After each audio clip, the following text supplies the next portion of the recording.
ئاسۆ سەعید 51 ساڵە دوکاندارە و باس لە هۆکارەکانی بەرزبوونەوەی نرخی کەرەستە پلاستیکەکان و بەتایبەت عەلاگە دەکات کە لە 35,000ەوە بۆ سەر 60,000 دینار بەرز بووەتەوە.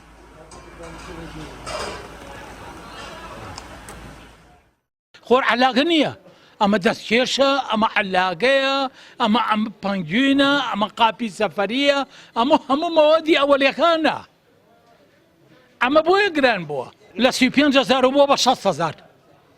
زمانێک بوو، قانونێک بوو، پیاو هەبوو لە کوڕێ عەرزە 10 فلزیە لە ماوەدێکا وەرگرێ لە هەشتاکانە، پیاو هەبوو 10 فلز 5 فلز زیا وەرگرە لە سیعرێکە.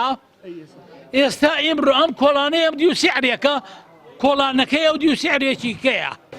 عەلاگی ئاوی لە 27,000 بۆ 30,000 تا نزیکی 65 بۆ 70,000 ڕۆشتووە. عینی نزیکی دوو قات زیاتر مەسەن زایگری. سفرە مەسەن لە کاتوانێکی 6,000 بۆ 5,000 زای کردووە. مەسەن سفرەی سپی سادەکان.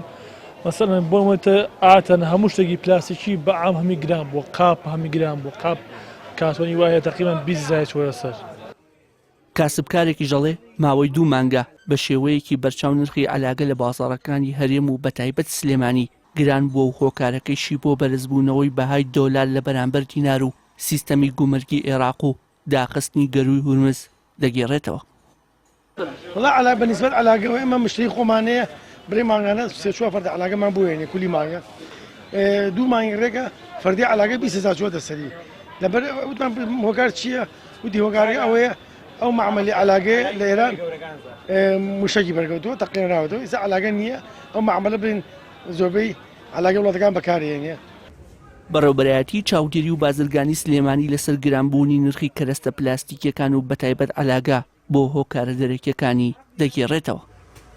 ڕوودانی ئەم جەنگی کە لە نێوان و ئەمریکا و ئیسرائیل و ئێران ڕوویە یەکێ لە سەبەبەکان بوون کە بۆ ئاوسانێکی جیهانی لە نرخەکانە وەش بۆ یەکێک لە ئایتمانەشی کە بە شێوەیەکی بەرچاو گران بووە ئەو مەوادە پلاستیکیانەیە کە بەرهەمی پترۆکیمیاویاتن واتە ئەو کارگانن کە لە جەنگەکەیە زەرەریان پێکەیشتووە بەرهێرشی جەنگی کەوتون وزائیدەن هۆکاریشکەی گرانبوونیان ئەو سیستەمە تازەی حکوومەتی عێراقی بۆ زیادکردنی داهاتی ناوخۆ گەوشت سیستەمێکی گومرجی نوێیە ئەوش بە جۆرە لە جۆرەکان هۆکارێک بۆ بەرزکردنەوەی نرخەکان وەزائیدەن نرخی دۆلاری بازرگانی کە ئێستا بازرگانان خۆیان لە بازاری ئازادا دۆلار بۆ خۆیان دابینەکە وەکو پێشتر نییە کە بە نرخی 132,000 دۆلاریان بۆ دابینەکە ئەمانە کۆمەڵی فاکتەرن کە بۆتەوە هۆی ئەوەی کە نرخەکان بە شێوە لە شێوەکان بەرەبەرز بنەوە بڕوە.